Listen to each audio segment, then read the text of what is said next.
Hi, everyone. Hi.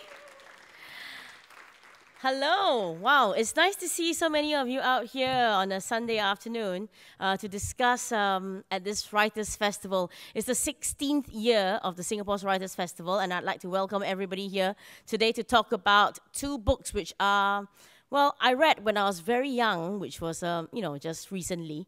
And I remember them having a very big impact on me. And today we're going to have two people who are going to come up and talk to you about those two books. And this is my first time doing it, so if I seem a little nervous, it's because I don't know what exactly a moderator is supposed to do.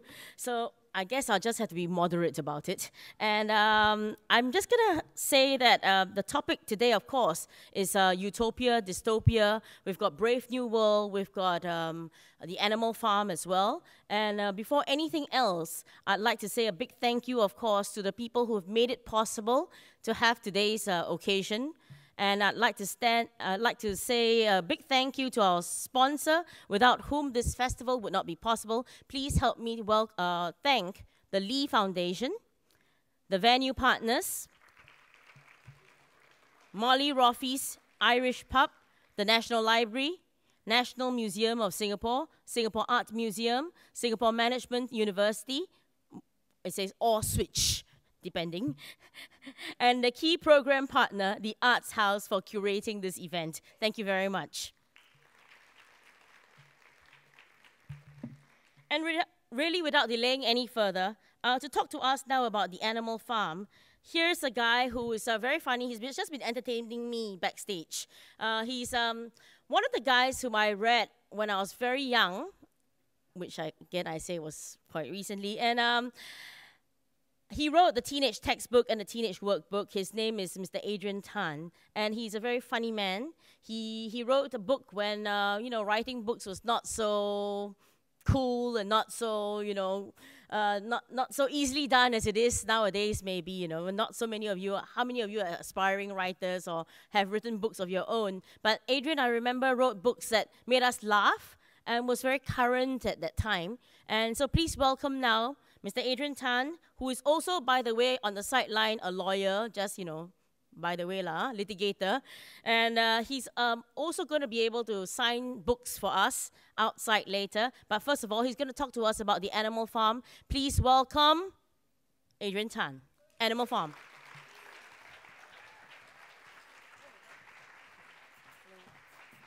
It's all yours. I thought you were going to take off your pants and then, would have. That's what he told me backstage, by the way. He said he was going to be so nervous he was going to take off his pants first. But, here we go. Yeah, thanks, Selena. Thank you all for coming. I'll just let the latecomers settle down. Anybody else have anything to do? Hey, are we ready? No. Okay, we all stare at him.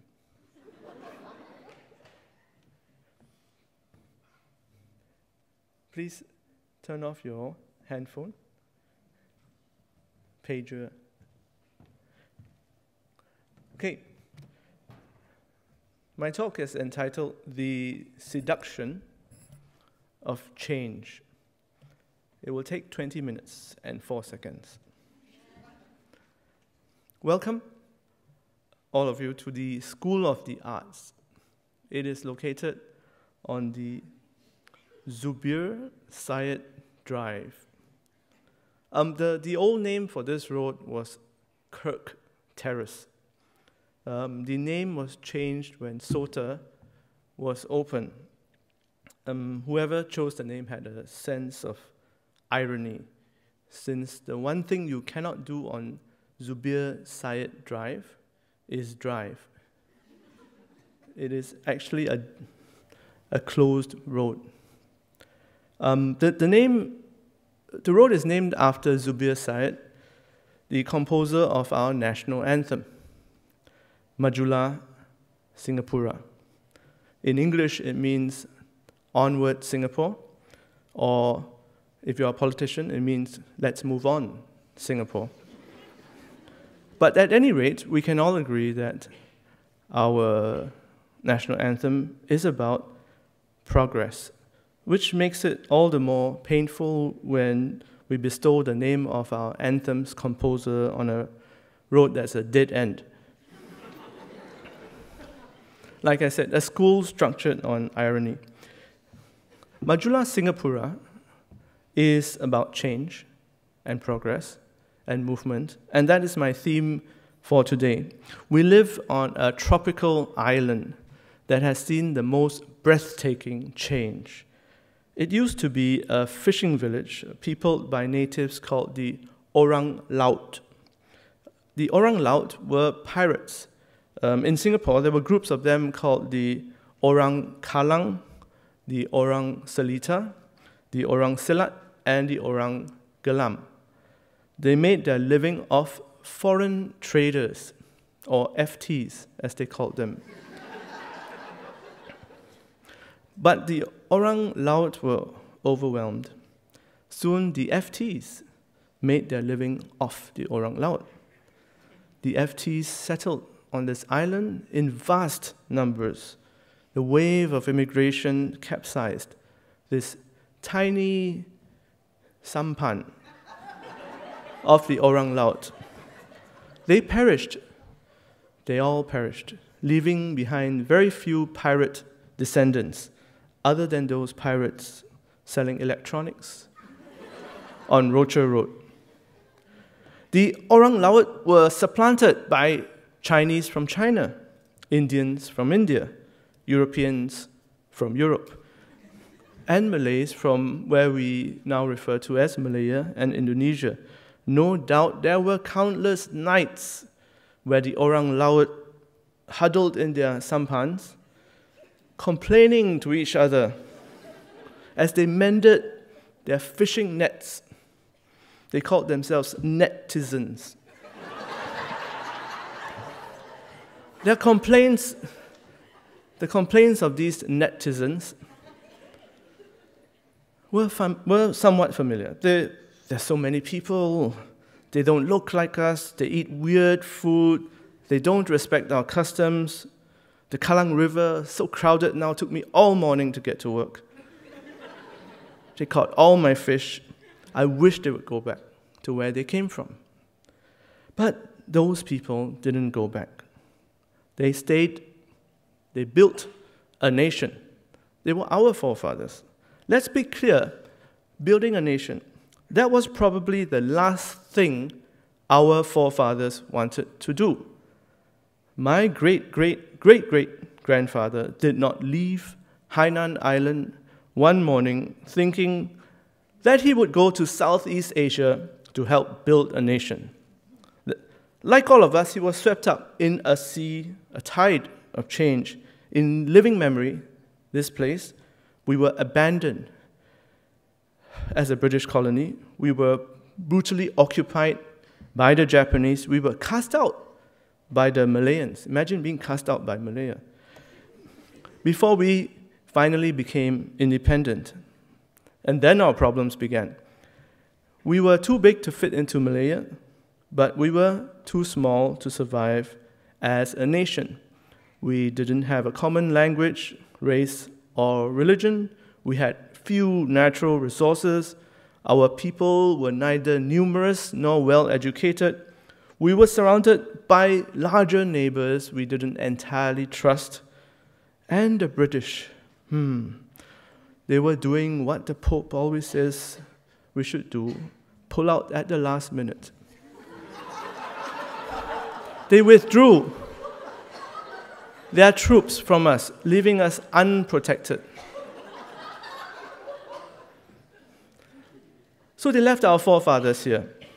And our forefathers didn't want all this change. They didn't even want to be on this island. They didn't see themselves as Singaporeans.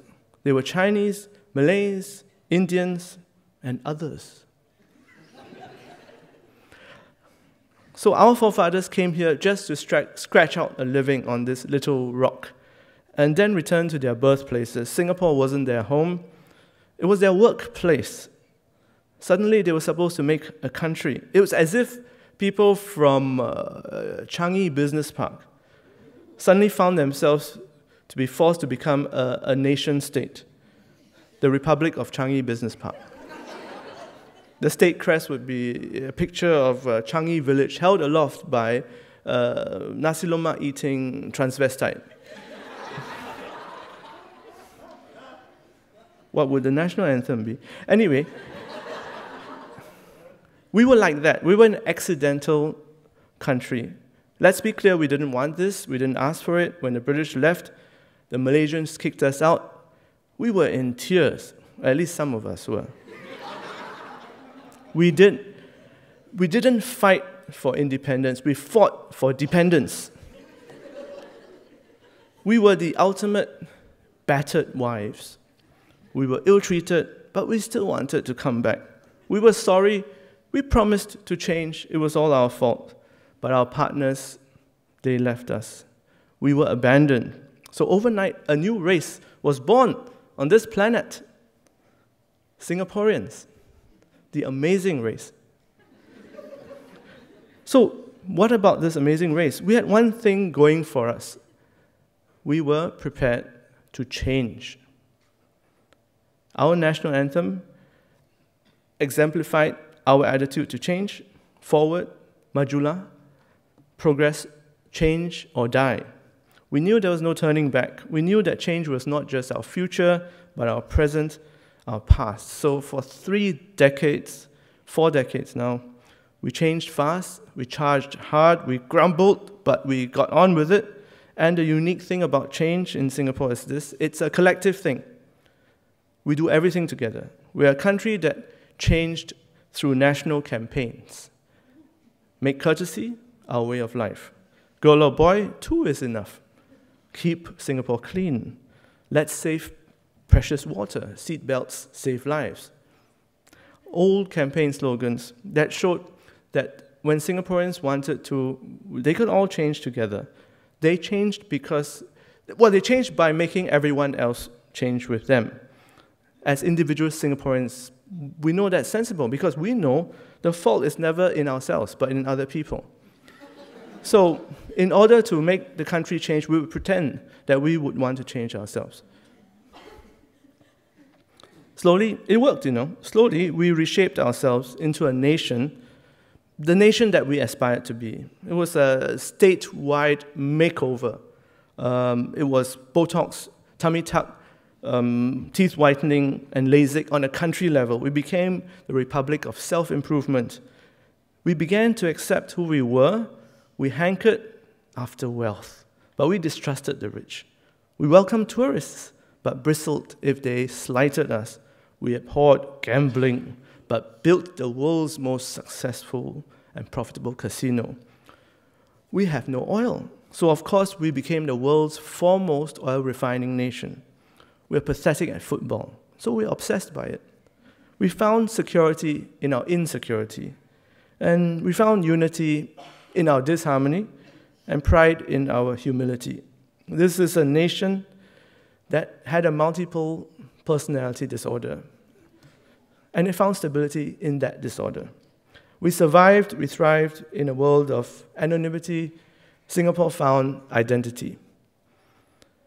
So our identity now is pretty much established. Kiasuism, Singlish, hawker food, HDB flats, national service, integrated resorts, artificial super trees, night safaris. Our identity is made up of things that no one wants or can even explain.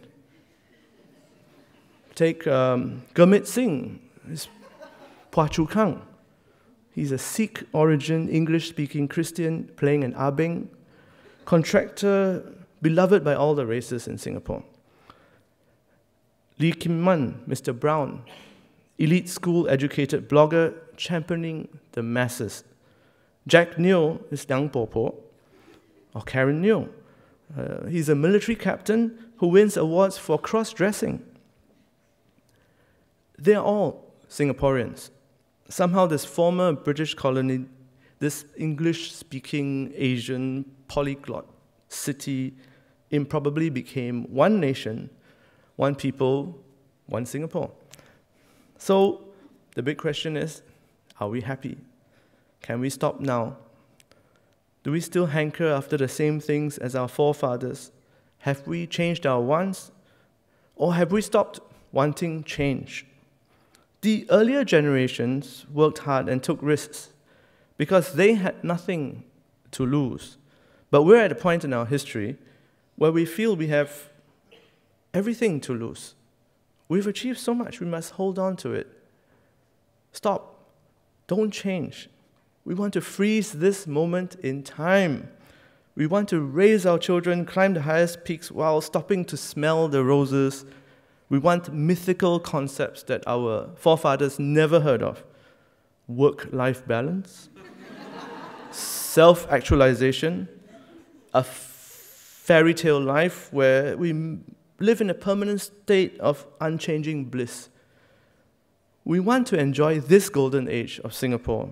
We want this utopia. But we know that nothing can stay frozen on this tropical island.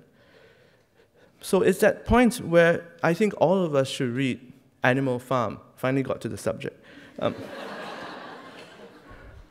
All of us should read George Orwell's Animal Farm and Aldous Huxley's Brave New World. My friend Dr. Gwee is talking about Brave New World. For those of you who haven't read Animal Farm, it tells of farm animals who rebel and drive out the farmer, Mr. Jones.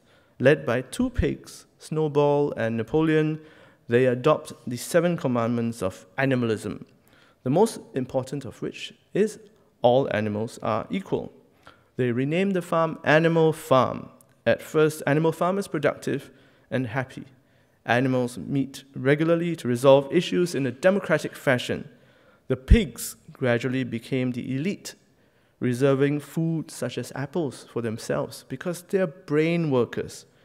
Napoleon exiles his rival, Snowball, and declares himself leader of Animal Farm. Napoleon abolishes the animal meetings, rules by decree. The animals are told to build a windmill so that their lives would become easier, but the windmill is eventually used for commerce to benefit the pigs. Boxer, a workhorse, collapses while hauling stone to build the windmill.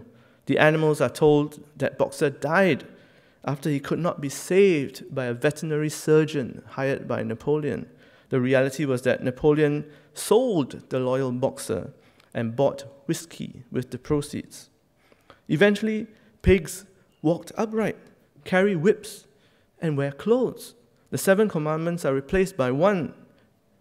All animals are equal, but some animals are more equal than others. Napoleon forms an alliance with local farms and restores the name Manor Farm. As the animals look from the pigs to the humans and the humans to the pigs, they can no longer distinguish between the two. Nothing has changed. I thought about Animal Farm in 2008 when Barack Obama was elected US president. I thought about Animal Farm in 2011 when the Occupy Wall Street protests sparked global copycat movements. I thought about Animal Farm this year when Egyptians removed their president, the one that they elected a few months before in their Arab Spring. I thought about Animal Farm, and I think about Animal Farm every time I think about Singapore. Because although the book was written 70 years ago, long before our nation became independent, Animal Farm could be a tale about Singapore and Singaporeans. The novel is not just a political fable, but a social one as well. The political theme is obvious. It's about change not really being changed. The appearance of change replacing the need for fundamental change. And so during our 2011 general elections, I thought about Animal Farm because I could see every political party seemingly copying Obama's message of change. Both the ruling party and the opposition were promising to bring change to Singapore. The trick here is to see that such change is illusory. The leading opposition party, the Workers' Party, won big by promising to bring us a first world parliament. No one was quite sure what they meant, but if a first world parliament meant having politicians plagiarize speeches, recommend million-dollar salaries, debate over hawker center ceilings, and keep silent on issues such as gay rights and capital punishment, then they certainly delivered. So, Animal Farm suggests that no matter how laudable their motives may be, sometimes change just means being the same. For me, that result signified a desire for Singaporeans to want false change.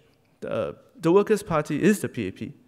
It is like the old PAP, playing a good ground game, reaching out to heartlanders, staying pragmatically in the center of everything. The Workers' Party is old school PAP, or you can call it PAP 1.0. Vote for them, you're voting for the same thing. But that's what Singaporeans want sometimes. We want to change our look without changing ourselves. We want to change our clothes without changing our hearts. We want to reach out, but remain comfortable. So we want superficial change, and that's what we get. That's on a political level, but how else does Animal Farm show us change, or the lack of change? Well, look at the internet. In Animal Farm, the sheep are shown as animals that repeatedly drown out any sort of political argument, or any sort of argument at all, by bleating, 4 legs good, 2 legs bad, 4 legs good, 2 legs bad, 4 legs good, 2 legs bad. When you imagine trying to make a point when a whole mass of people are just drowning you out with the same thing over and over again. Welcome to the internet. Welcome to argument on the internet. If you try and make a point, you'll be drowned out by people repeating themselves over and over again. Blah, blah, blah, blah, blah, blah, blah, blah, blah. That is Animal Farm on the internet. There's another aspect of Animal Farm that's reflected here in Singapore. In Animal Farm, there is a creature called Moses, the tame raven. Moses is the pet of Mr. Jones. He's a spy, he's a gossip, he's a clever talker. He is also the only animal who didn't attend the original meeting held by Old Major to discuss animalism. In fact, Moses thwarted the spread of animalism by telling a story, a marvelous story, a story of an animal heaven called Sugar Candy Mountain. It's a place where all animals go after they die, where they'll have as much food as they want, they don't have to work, and there's joy all around. Moses disappeared for several years during Napoleon's rule. When he returned, he still insisted on the existence of Sugar Candy Mountain. And this time, the animals began buying into Moses' story. What did the pigs do? Did the pigs chase Moses away? No, they allowed Moses to stay. In fact, they even gave Moses a ration of beer. They provided for him. So you ask yourself, why? Why did the pigs think it was necessary to have Moses in Animal Farm? Question, are there Moseses here in Singapore? Are there false prophets in our midst?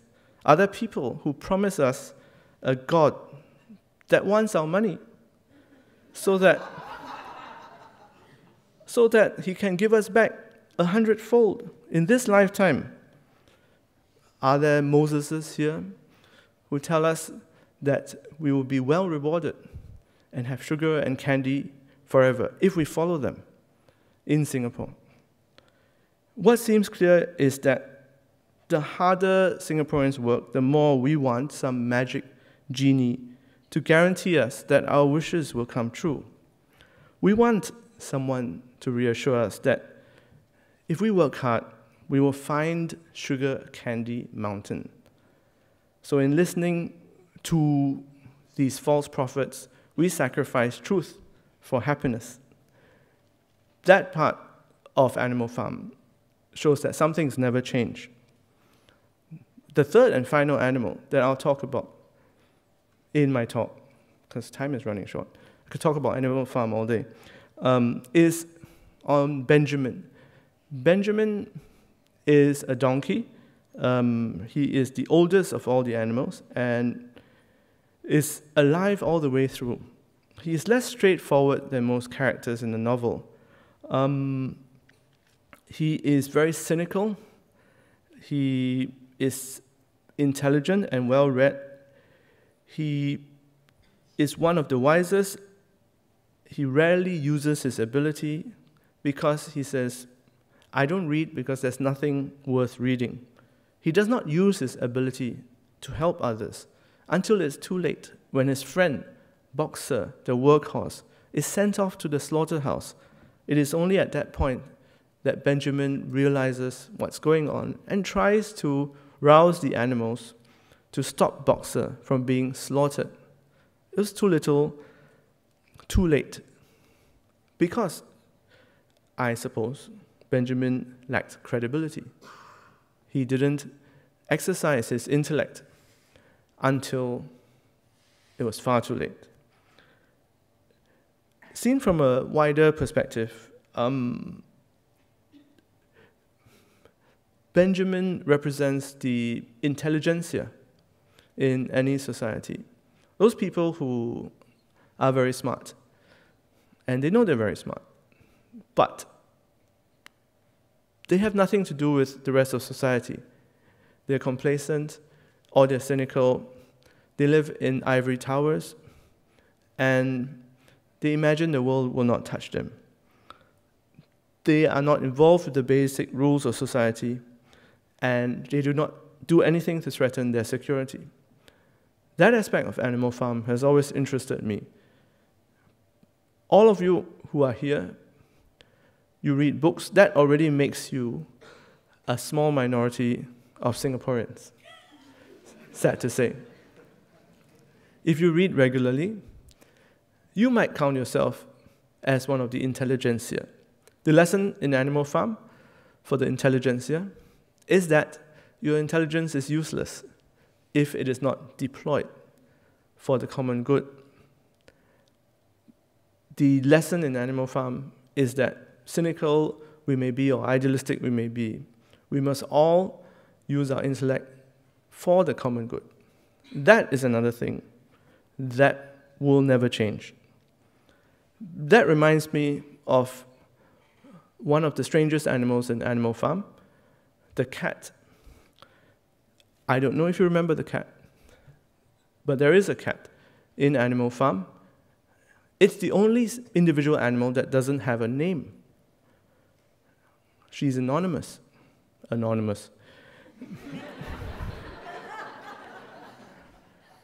She's there not to carry out work, but she lives and purrs so affectionately that it is impossible not to believe in her good intentions, as Orwell wrote.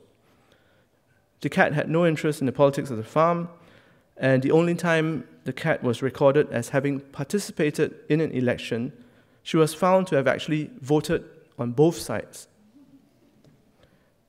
She is always looking for the most comfortable place to sleep and disappears whenever there's work or danger around. The cat represents that element of society that is only out for itself and does its best to turn any ideology to its own advantage.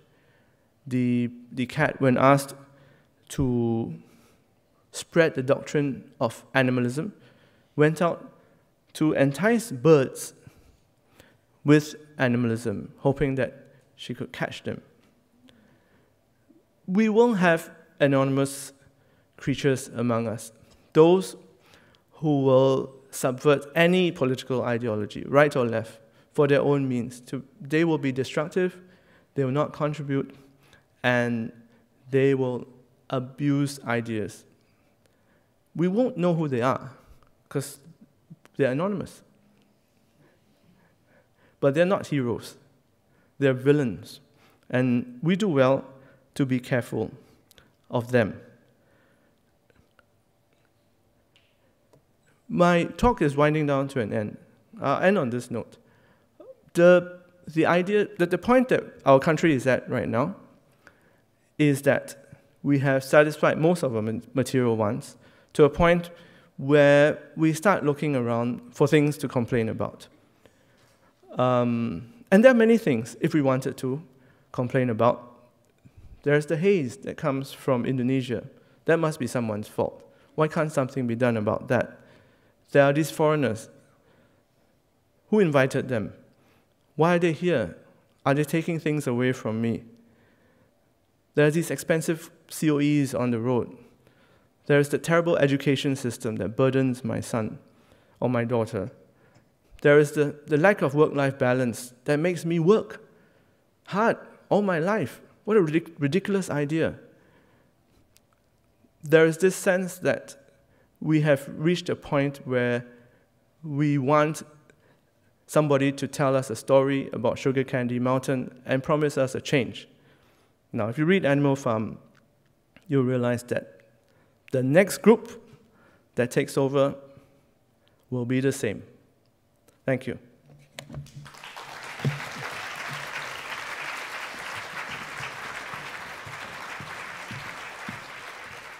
Thank you, Adrian. I think that was a most insightful reading of Animal Farm.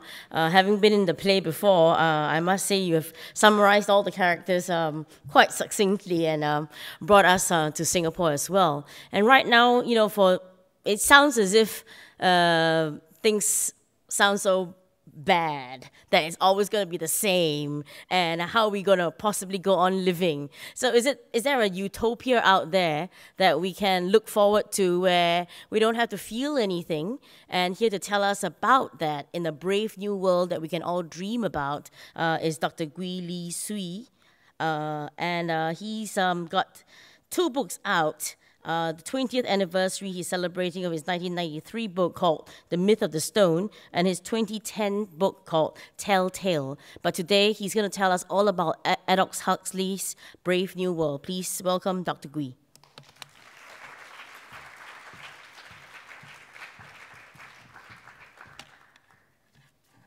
Hello.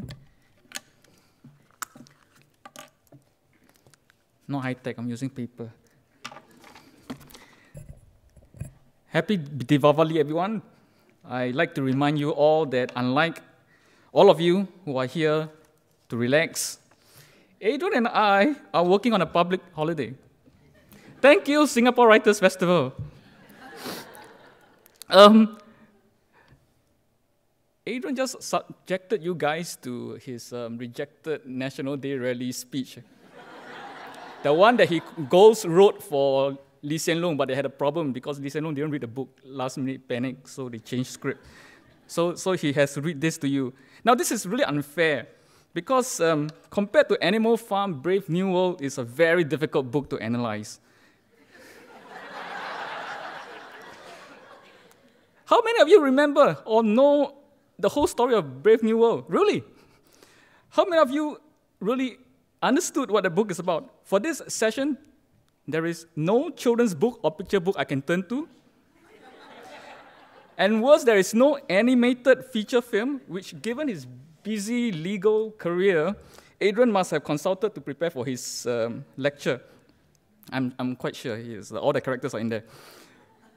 Or someone may have made a full-length feature movie for Brave New World, but we'll never know about it in Singapore because our authorities have listed it as a pornographic film or imaginatively graphic film, and then the film mysteriously disappears. You know, you can imagine the office, somebody goes, oh, what's this title? Brave New World? Sounds like Caligula. Man, gone. Thankfully, our censors sometimes miss a few of these sensitive materials, perhaps because they too take toilet breaks, and this make it into our very pure Singaporean eyes.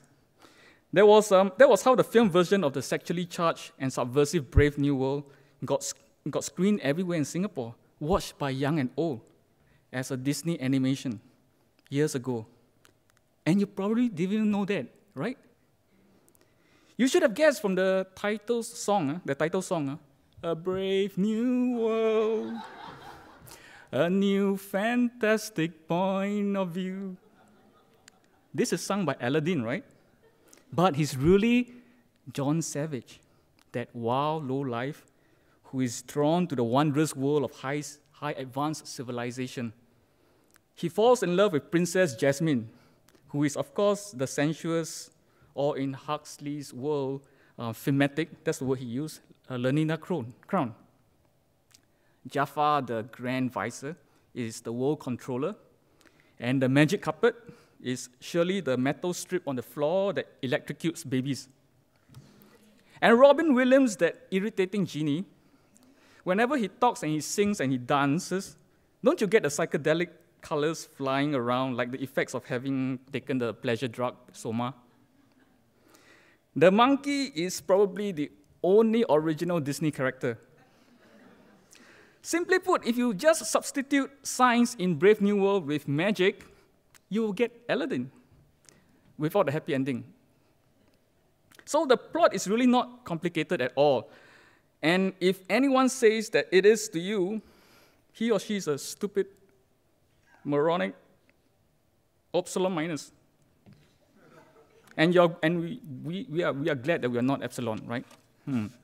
So what are the original bits in Brave New World, the book? This book is set in the future, in a so-called world state, where a unified government runs almost the whole entire planet, if it doesn't already. I know what our leaders have been doing at these WTO summits. Its chief aim is to bring happiness to everyone by means of the three tenets in its motto: community, identity, stability. But these have very specific meanings. To achieve social stability, everybody must have not just a precise social role and social function, you must also have a precise social identity. And to get different identities to interact in a harmonious way that creates a sense of community, everyone must not just work, everyone must belong to everyone else. So you're encouraged to be promiscuous, to sleep with anyone you fancy, or even people you don't fancy, without stigma. Woohoo! It's like internet chat room as sex. Sounds great, doesn't it? You see, phrased in this way, everything you want to criticize about this society is already there. Totalitarianism, capitalism, moral decadence, social engineering. It's really a mix of worlds, Western permissiveness and Singapore. Or more specifically, Singapore with Ashley Madison, you know, that extra marital dating site. When it comes, it's Brave New World. Thank you, not so silent anymore, moral majority in Singapore, and Minister Chan Chun Sing for stopping us from becoming completely this horrible place. Yes, you see, everything is dreadfully familiar until you throw in the element of science in this book. And then they look interesting. It is like you think the man on the street is a crazy man talking to himself on the road until you see that tiny earpiece. And then he looks interesting. He's not man anymore.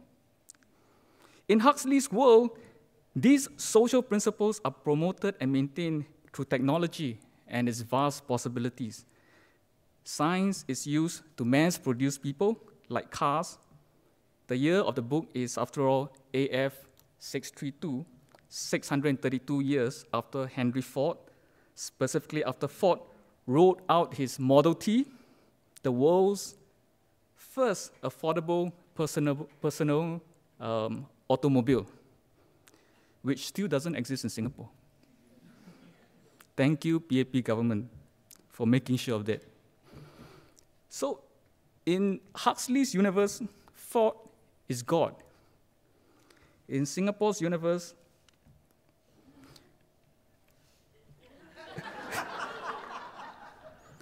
someone got it. Science is also used to condition the populace to do and want only the things the powers that be want you to do and want. So, for example, we are told once people were encouraged to go on holiday so that they can consume travel and buy cars. The cars they worked for to go on holiday. But people going on regular holidays was not productive enough. It kept no factories open. And so people were programmed not to like nature. And in came this magic carpet floor I talked about earlier that electrocutes babies into rejecting books and pretty flowers. And so everyone works to make money, to hang around, to consume pleasure, food, and watch blockbuster movies. In the book, it's called Phillies, which is really 5D movies, which is a 3D plus smell and touch. Okay, so 5D. We're quite getting there. And they use the money to buy other fashionable stuff, right? So there you go. Work-life balance achieved. To our foreign friends here, I know there are quite a few of you, I'd like to assure you that such conditioning does not exist in Singapore. We are not programmed to do certain things and not to do certain things, to return our trays and not to chew gum, or visit prohibited websites, or download illegally, or to speak certain languages and less of other languages. Right? So thank you, government, again, for making sure that we are not like that. So here's how it works basically in Huxley's world state. Firstly, from birth, the mass producing. Humans are no longer born but decanted, that was the word used, like chemicals in a test tube. Without parents, they are without natural instinct and emotion of attachment. They have no love, and so no inhibitions, and no fear, because fear leads to anger, anger leads to hate, and hate leads to suffering, as Yoda says. Secondly, even while being decanted in the bottle, the children are engineered to belong to distinct classes or distinct castes. One is predetermined to a certain caste by certain amount of oxygen that is fed to you. The less oxygen, the more stupid. This is why high-paying jobs are in aircon rooms. In the world state, there are alphas, betas, gammas, deltas, and epsilons. The epsilons being the lowest and the most stupid, socially engineered to do menial tasks. I don't know about you, but 5 castes or 5 classes sound pretty good to me. When I was in Anglo-Chinese school, ACS, to which I'm sure Adrian also incidentally attended as a kid a few years before me, my class was Kilo, K. I don't think my class knew what we were supposed to do. Neither did our teachers. Anyway, thirdly, everybody within a class is a condition continually to love his or her caste and to exist and think at the level of the caste. So as long as there's unity there, the whole society itself is united. This is done once one is decanted and predestined by social engineering. We are also put through sleep teaching, according to the book. The big word I learned from Huxley when I read Brave New World the first time, and recently, because I forgot, is hypnophilia, which means sleep teaching, which is related to encyclopedia, which is sleep reading. That explains, right? Now, through hypnophilia, thoughts and commands are planted into you while you're sleeping. Everyone works for everyone else. You can't do without foreign talents. Foreign talents are useful. The next change that comes is the same old people. It's kind of like my teachers used to do, what my teachers used to do, talking away while I sleep in class. I don't think that it really works. So I know Huxley is writing science fiction. But the idea of how science is used here is what I find interesting. In Huxley's universe, oh look, Huxley rhymes with Lee. In Huxley's universe, arts and culture are not just useless, but they're also socially subversive. So they are suppressed. The arts, and especially books, make people unmanageable, unsatisfied with life, questioning, and dangerous. Dangerous to what? Dangerous to community, identity, and stability. Science, on the other hand, is good. But it is not good. It's good not so much because it is useful, as because its usefulness can be directed. You know, I truly believe that had we wanted it and willed it as a species, we would have directed science to find cures for many currently still existing illnesses and diseases by now. And yet what we have are more strategically powerful weapons of destruction and instruments of control and crass pleasure. In Huxley's world, science is led by the nose and applied in a way that limit its human freedom. And here's the irony. It is all done in the name and for the good of humanity. Why? Because as we all understood in Singapore, and we understood this long ago, and this is why economic progress is our goal above all else, humans don't really need freedom. They don't really need or want freedom. They need and want happiness.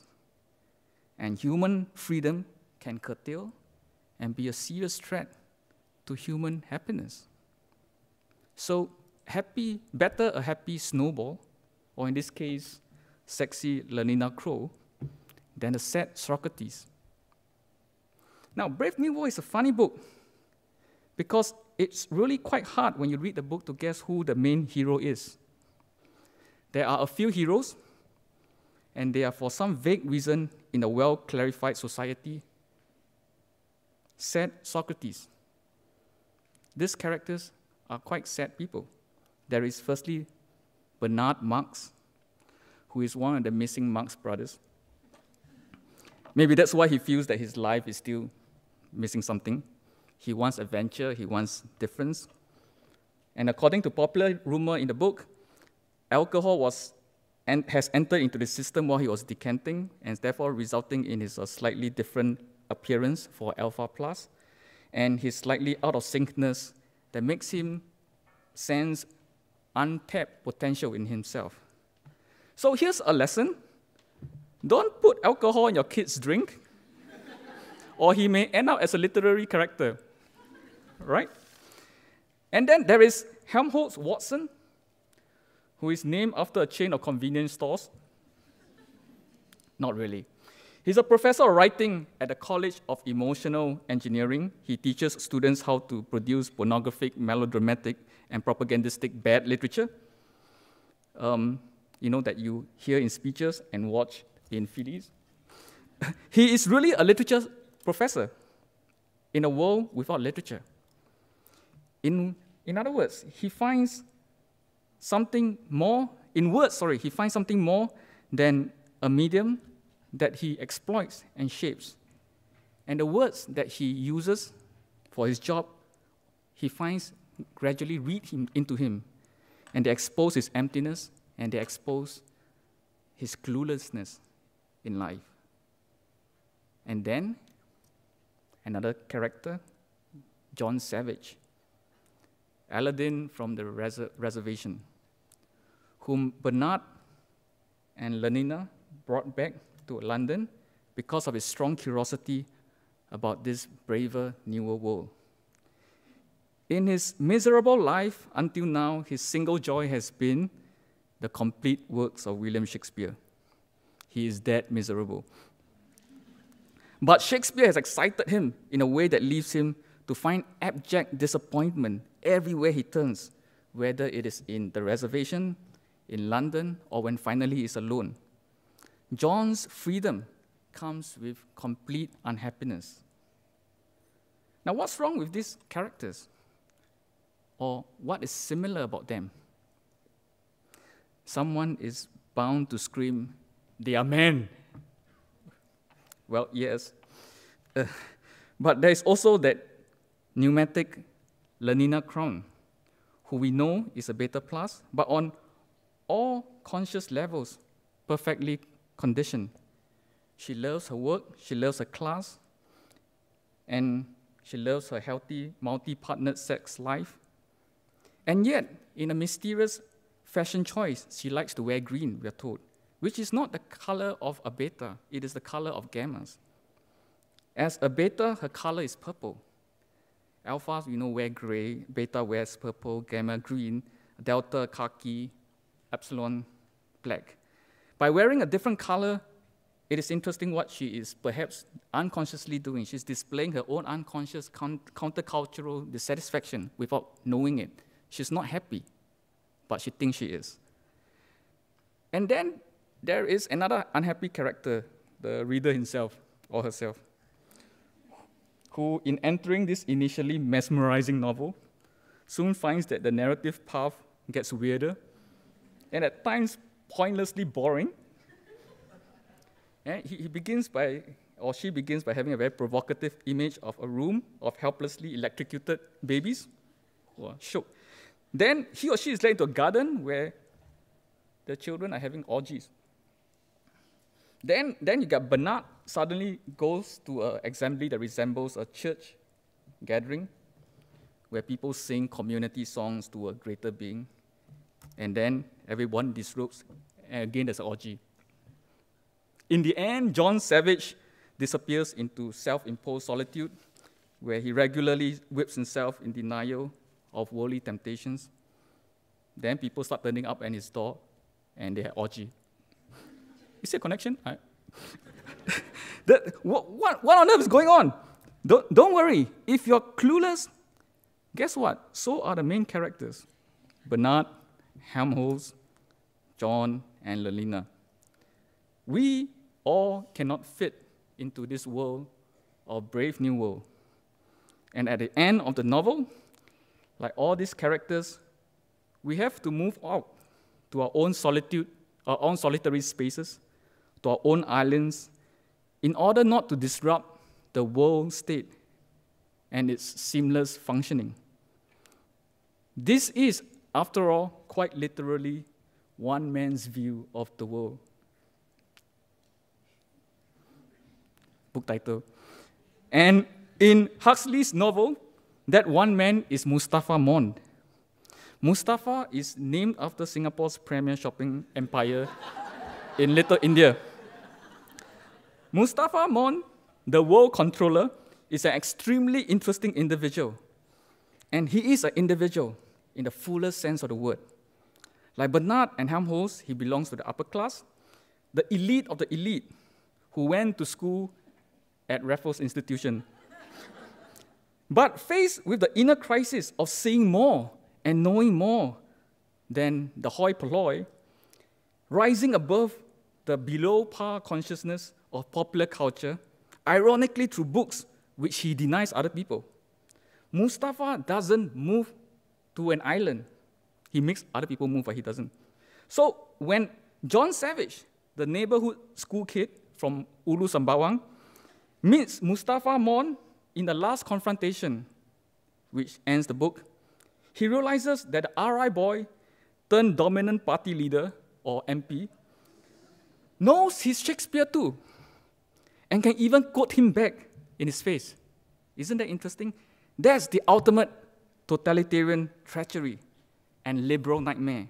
The great dictator himself is a book lover, a literature fan. Now, how delicious is that? You see, we have said before that arts and culture are useless and socially subversive, but in themselves, they are really like science, a neutral field. For them to take on a socially negative value by argument of a prime mover, there has to be someone at the start or at the top of it all to decide this. This someone has to be a person who precisely enjoys the freedom to choose his own loneliness and then subjects others to the dictates of his benevolent, free decisions. Like science, art in itself makes no one good or bad. And we are highly naive if we think that artists, by nature of their free willing, are bound to be good people, kind people, non-politicians. Rather, it is how one uses the freedom art permits us to enjoy towards the freedom of others that defines the moral character of someone. I'll repeat that. It is not how one uses the freedom art permits us to enjoy towards the freedom of others that defines the moral character of someone. In this sense, Mustafa Mon, while being all-powerful and long-suffering, he does see himself as suffering for other people, even though he's the one who takes away the freedom from everyone else. Mustafa Mon is no different from the literature lover, one of you, who loves his or her critical freedom of mind, but then uses it to become a mouthpiece or executor of what works to deny others of freedom. So even though we have mostly been conditioned by now to believe that literature is not powerful or even literature is useless, yet here we see how literature precisely is power by means of what it creates inside a reader, the freedom to think otherwise. I want finally to come to this point that Huxley's Brave New World does actually concern Singapore, that the book does mention this island. No, I don't mean how culture and the arts are consistently undermined, kept in check, or subject to an economic entrepreneurial vision, if not a community-building one. I don't mean how the pursuit of happiness is technically understood and materialistically defined, and does not embrace the right to radical personal freedom. Singapore is not a technology-crazed pragmatic society in which there is full employment, and according to our university professor Keshor Mahabharati, there's no poverty, because someone doesn't want to draw a poverty line. Singapore is not in how Singaporeans are engineered from birth, even before birth, as their parents consider all aspects of having them, through school and university education, the army, the grind of work, and the pressures of keeping up and finding quick employment before going back to work, all in the name of community, identity, and stability. Don't rock Sampan 2.0. No, Singapore is literally on page 5 of my edition of Brave New World, where the success and potential of the Bokanovsky's process, that is the cloning process, which produced 96 clones from a single egg. Singapore is actually mentioned in relation to that in the book. Singapore has been said to have often produced 16,500 clones from a single ovary, the most consistent and successful one in the world. Written in 1932, Huxley is surely prophetic in naming Singapore, but numerically speaking, he is way off. Thank you.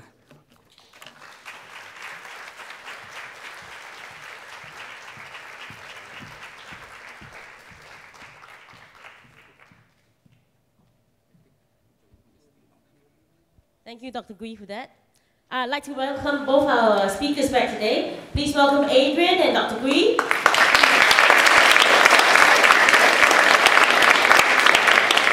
Done much better than the Cliff Notes have for me, for both. So please have a seat.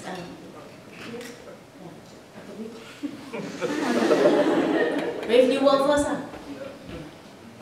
So we're here to talk about the two books and what we've just heard from Adrian and Dr. Gwee. So if there are any questions at all from anybody about what we've heard today, feel free to just raise your hands and we'll get started on that. Does anybody want to have a go at it? Anything simple first? What animal would you be on Animal Farm? Anyone at all? What animal would you be on Animal Farm? I'll be Snowball. Yeah. I like to be Snowball. You like to be Snowball? Yeah, he looks cute in a cartoon. He would look good in the cartoon. Now I'm trying to imagine you as Snowball in the cartoon now. Only one part is snowballing. I think that would be more me, but I'd like to be Molly. I just like to play with ribbons and, sort of, yeah. What about in the Brave New World? I mean, Alpha, Beta, Epsilon? Adrian, what do you think? In Brave New World, I think everyone wants to be Mustafa Mon, that's true. Or everyone wants to be in the elite. But the trick about Brave New World is that whatever caste you're in, you're happy that you're in that caste. You're programmed to like it. So you through sleep learning, which is what we did in ACS actually. A lot. In Chinese. Yeah. So it explains a lot. But through the magic of sleep learning, you will all accept whatever caste you are placed in. So actually, interestingly, if you look at society, is there any society that tries to make people happy with their own social status? I think the argument is that Singapore isn't such a society. In fact, we are a society that's designed to be unhappy with every level of where we are. So if we're working class or middle class, or even if they're the super elite, they're all extremely unhappy. That's anti-Brave New World. I suppose you can call it the cowardly old world. So does that make us more Animal Farm than Brave New World then? That Gwee? What do you think? I don't know. I think that's not entirely fair. It's complaining is actually a kind of pleasure we get. It's the soma that we get in Singapore. Everybody complains, but that's not actually how they feel. Right? They get the release from complaining. So even the politicians complain, right? We complain. They say, "Hey, how can you guys complaining? Stop complaining. Stop complaining." And you're like, "What? We're following an example, So that's how it is. I mean, I don't think we are that self-conscious to the point that we know that we're unhappy. Well, I think Dr. Gwee is right again. Singapore can be likened to a huge dysfunctional family. Where Asian family. Yeah, particularly a huge dysfunctional Asian family, which is very hierarchical and which expresses affection through negative statements. Like, why don't you eat more? You never study enough. You have to be careful, otherwise you'll become a road sweeper one day. Stop doing this, stop doing that. That's how Asian families, some Asian families, they communicate with each other. It's strange but endearing if you can understand the secret language that's behind it. Adrian is talking about his own programming. This is what he's putting into his head all the time. But in Singapore, that is so as well. Why would citizens complain to the government and government complain about the citizens? The point is not complaining. The point is not listening. Nobody is listening to anybody, right? We complain. The point is not to listen back. Yes, that's fair enough. Yes, that's. We're all in a somatic state. Yeah. It's this kind of indulgent state that we like. Sorry. Okay. Oh, okay. I'm sorry.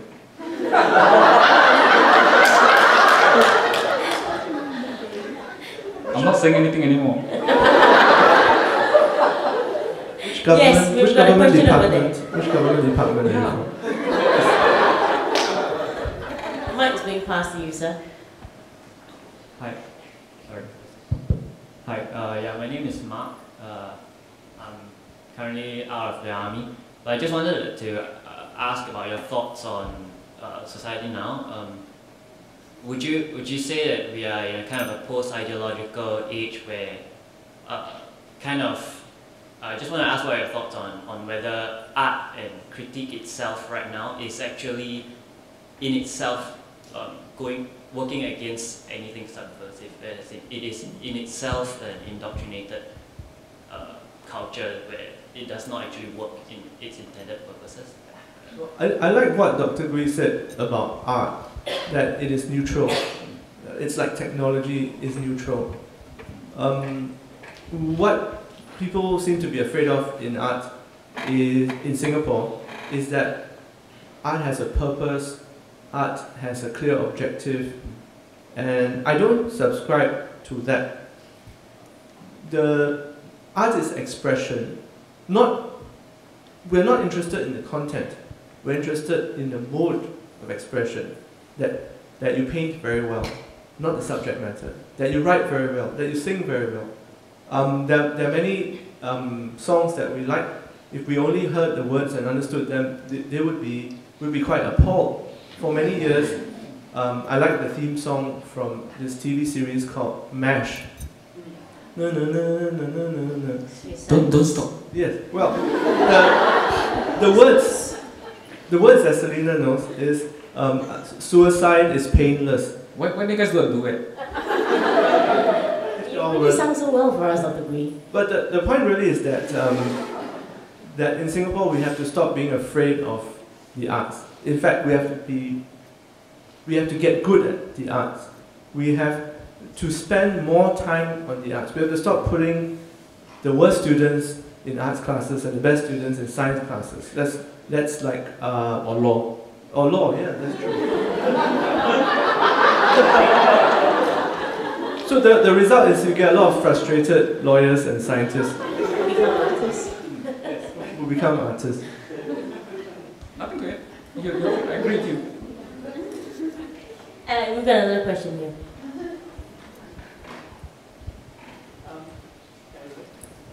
Hello. Adrian, you mentioned, you used the word heartlander in your lecture, and I find that interesting because I think that's a very new development, or rather a new word to use in the context of Singaporeans, which has come about mainly towards a sense of unity against the other. Well, in the interest of full disclosure, I'm Malaysian, and so for me, the idea of a Singapore heartland is something new because, all of us are Malaysian, aren't we? But is that a good development? Do you see that as a good development towards, because every time I observe the National Day celebrations in Singapore, there's always this almost national push towards this identity of being Singaporean. And is that coming along now? It's actually an interesting phrase.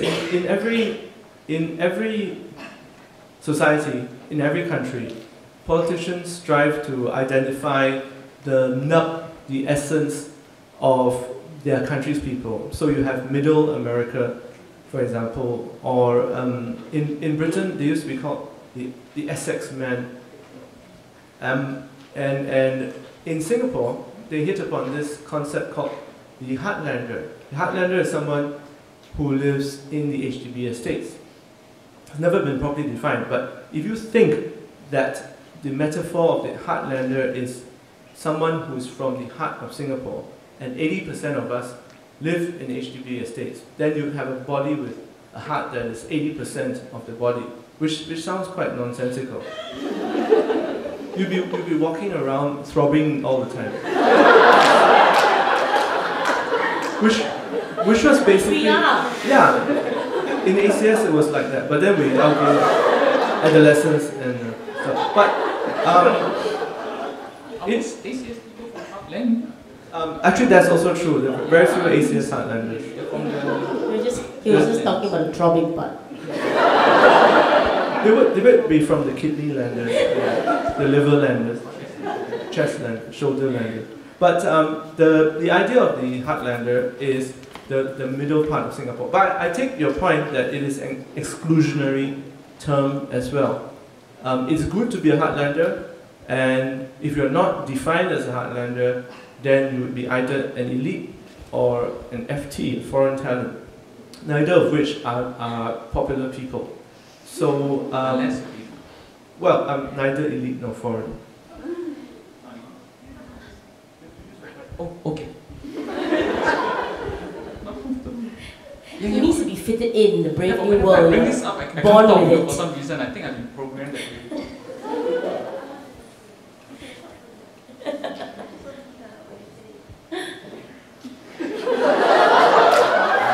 else to say. Yeah, I have a question back there.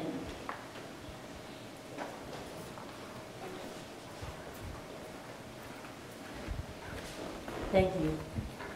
My name is Lily. I'm actually in the education industry, and my work requires me to travel a lot to many countries, and I work with the young ones a lot, those who are in the 20, undergrads a lot. Now what I see actually, in many parts of the world, whether there's a revolution or a political change, it's always brought about by the youth, especially the undergrads, the students.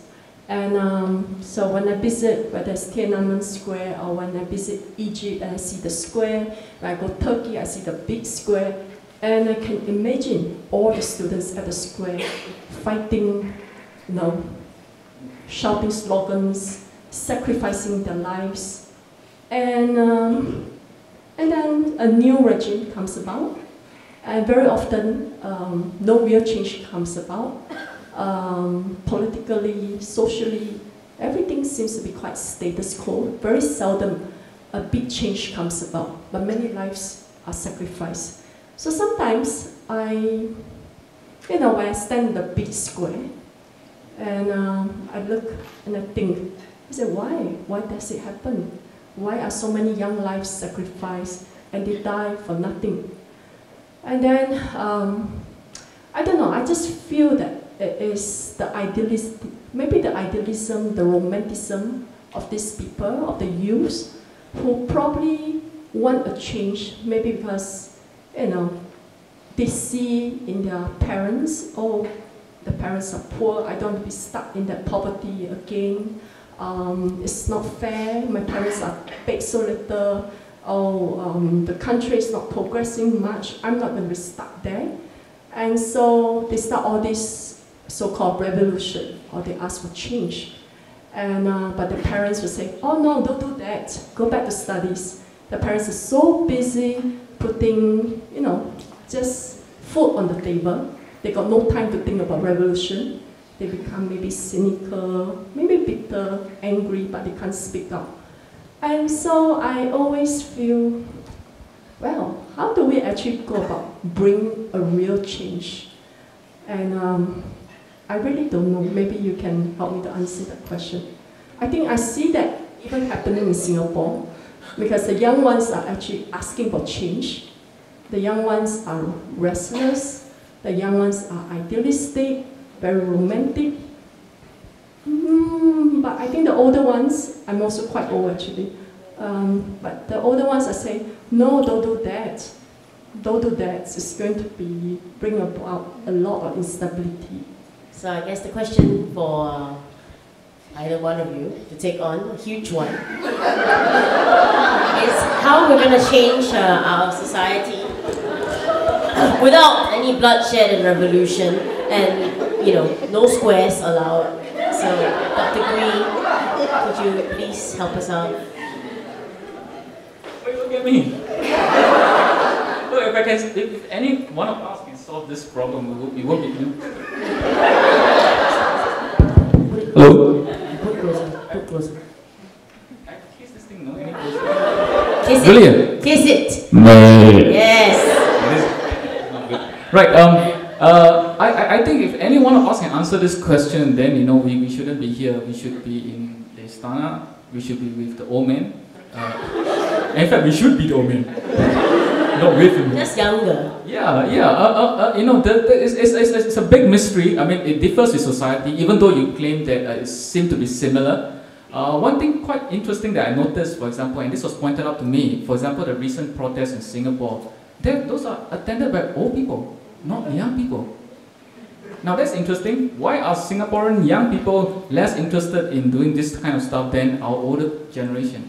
And then you say you go other places and you see the youth are the people who are fired because they see their own future disappearing. It's not there. But in our case, it seems to be our old people are seeing their own future disappearing, and their future isn't much. So it's quite telling. Can I say something? It's the favorite catchphrase for all Singaporeans, waste of time. the youth are very busy with their grades. Ah, I see. So the old retired ones. The adults are very into the KPI. So the elderly are free. Yeah. So they're not wasting time. Everybody else is wasting time. Once upon a time, they carry the bags of the school kid of the grandkids. These days, they protest for their grandchildren. Or do you think that the young In Singapore, kids? everything is a waste of time unless it's economic or academic. Well, or do you think it's because the young kids have been so conditioned to think that way? Yep. So therefore, we are no longer interested in taking part because we are contented. We have been somalized into that state. We've got one question here and one here as well. So last two questions, and we've got 4, so 5. Okay, what do I do? Here we go.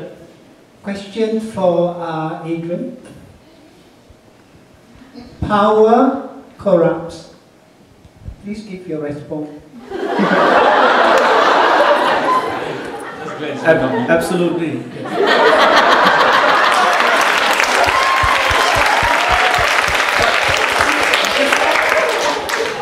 Please elaborate.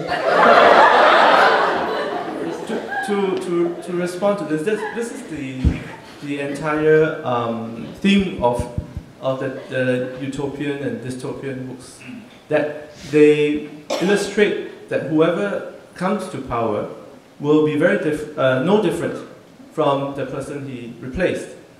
That is why, to answer Lily's question, how do we bring about change? I want to ask, why do you want to change? I'm not sure that I want to take a risk and change the Singapore that we have now. I think we're doing reasonably well. I think we're reasonably successful. We have something to look forward to. That is why the old folks are the ones who end up in Hong Lim Square. Hong Lim Park. We call it Hong Lim Square. But don't confuse attendance with support. The fact that 5,000 retirees went to Hong Lim Park to look at people doesn't mean that even one of them shared the same views. Just because young people didn't attend the protest doesn't mean that they didn't support it. But the bigger question that Singaporeans face, as this lady, the one from the government department who's taking everything down, is noted is this. We only care... The interested lady. We only care about academic success or material comforts. And my response to that is why not? That is what we are. Take care. That's what we expect from our state. Take care of our material wants. We'll take care of the rest. As long as that promise, that social contract is fulfilled, I don't want to change. Can I interject here? Yes, of course you can. I think change is good. By which I mean that there are things that are always not good enough, And if we stay and accept what we have, the problem is that things regress. Things get comfortable. We become too stuck in certain ways of working, and then we ignore the people who we ought to be paying attention to. This is the nature of systems. Nature of systems is people. Once you give them the space to stay the same. Adrian actually told me this behind, that change is good. I was referring to your wardrobe. No. I was waiting for that. Economic and academic success is fine in and of itself. But I'm just saying, maybe I'm not brave enough to cause a revolution. So maybe we work within that system with economic, academic success. But I find that Singapore really, really lacks a lot of heart and soul. Really. That's where the arts and literature comes in. I hope so. Yes. You walk down Ion, you walk down Orchard Road, can you see the soul and the heart? It's all gone. But I would love to be wrong. But the mistake is to expect heart and soul from the state. Not from the state, from ourselves. Then that is not about revolution. That's just about evolution. That will come with time. Well, It does not come with a Michael Jackson song. yes. No, come on. This is a Michael Jackson song. The Man in the Mirror. Yeah, the gentleman over there. In a society. And I need a mic for the. Yeah, can hear you. Okay. As the previous person over there brought up, that a lot of the revolutions that have come apart, that have been instigated over the last few years, have come from in foreign countries, have started with the youth. But in those countries, the youth have rebelled because they lack opportunity, they lack jobs, and they're hungry. In a society that coddles its youth, how can you expect this kind of drive for change? Because, frankly, Singaporeans are spoiled. Yes. Well said. Agreed. I think that's agreed. What do you think? I think in Animal Farm, the animals overthrew Mr. Jones, not because of a concerted plan, and not because Mr. Jones was denying them Beethoven or Bach or Shakespeare. The animals were hungry, Mr. Jones was drunk, and he forgot to milk the cows. They went out and overthrew Mr. Jones because of a lack of material, of material reasons. And cruelty, yes. Yes. Well, I think I think that's the only very reason. good at milking the cow, so to speak. The material aspect is symptomatic, right, of a general spiritual or even a broken or lack or kind of broken contract between the government and the people. No, I don't agree. If you're not fed, if you're not educated, if your roads are broken, that's the government's fault. But if you have no heart and no soul, that's not the government's fault. Go and read a book and listen to some music. Oh no, but that's not the point of Brave New World, right? Brave New World is basically in that universe. Government goes all the way through. I mean, as in, it doesn't just do the material need. You also have to look after your personal welfare and how the space for identity comes about, the space for community comes about. It has to deal with all those other aspects of one's growth. And once those other aspects are considered, it really depends on how much freedom, the power that exists, give to people to think and to work in those spaces. Well, I guess it also depends on whether or not there is a concerted effort to stop people from being able to be creative or to be what they want to be, or to have their own feelings and to have their own thoughts.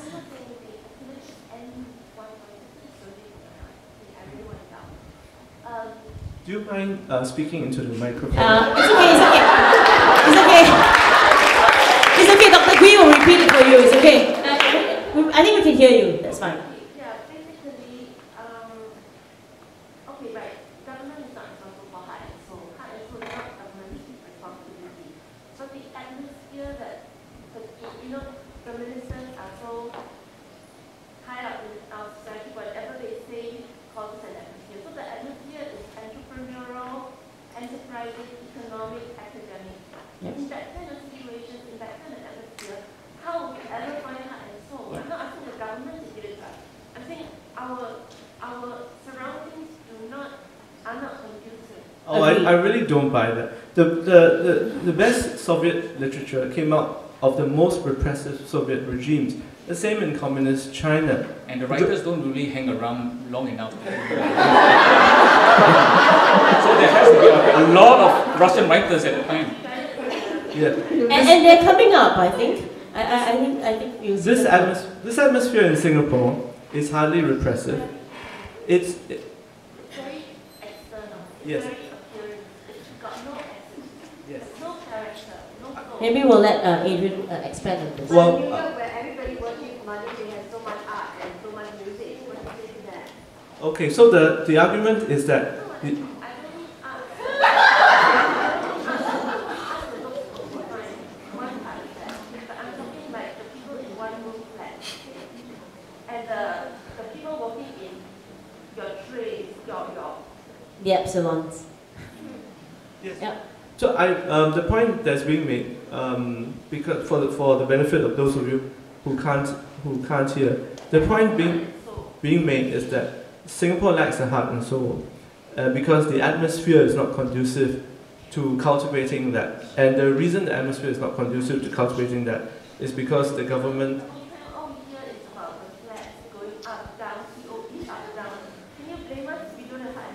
Yes, I can blame you. Of course I can blame you. I am blaming you.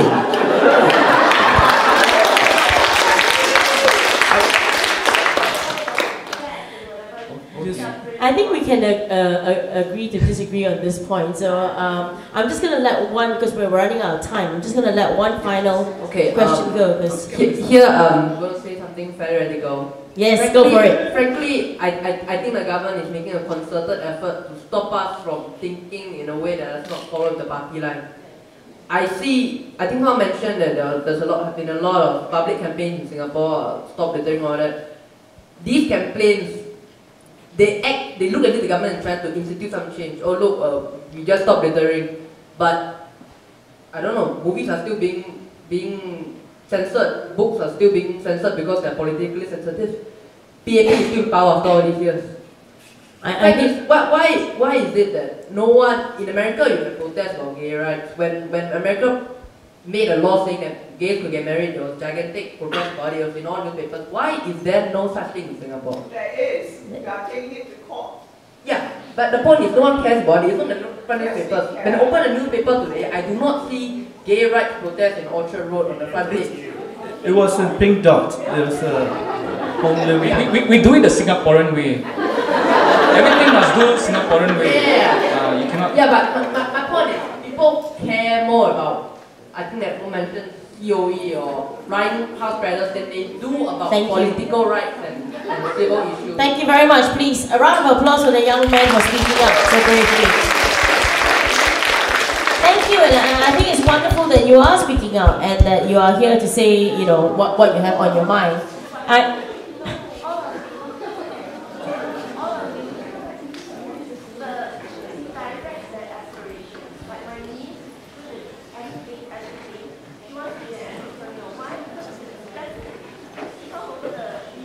Yeah, I think I hear what some of us are saying here. That we feel as if we're being conditioned in a particular way to think materially, and therefore it makes it more difficult for us to be outspoken or to take part in things. But the truth is, and this is my belief, that there are opportunities out there, and that, you know, as Adrian has pointed out, there is a chance for people to come up. I believe so. I've been to Pink Dot, and I've seen many of the people. I've seen many of the people there who don't just come from private housing estates. The key is to stop fearing, stop creating all this little, ghost spectrum in your head that scares you into not doing things or standing up for what you believe in and all that. Right? You break out the conditioning, break out of the programming. So my suggestion would be that the next time we have a talk like this, or the next time we have a forum like this, you bring your niece, you continue to come, we continue to talk. If you drag her here and you tell her that there's going to be Adrian Tan, who's going to tell you a few jokes, I'm sure she's going to come. Thank you all very, very much. Please give a warm round of applause. Two speakers today, Dr. Gwee, Mr. Adrian Tan. Thank you very much to the people who have been giving questions out there. I tell you what, we can continue the conversation as we go out, where we will be signing the books later. Thank you so much for being part of the Singapore Writers Festival. We hope to see you at all our upcoming events. Thank you. Have a wonderful evening. Thank you, Dr. Gwee. Thank you, Adrian.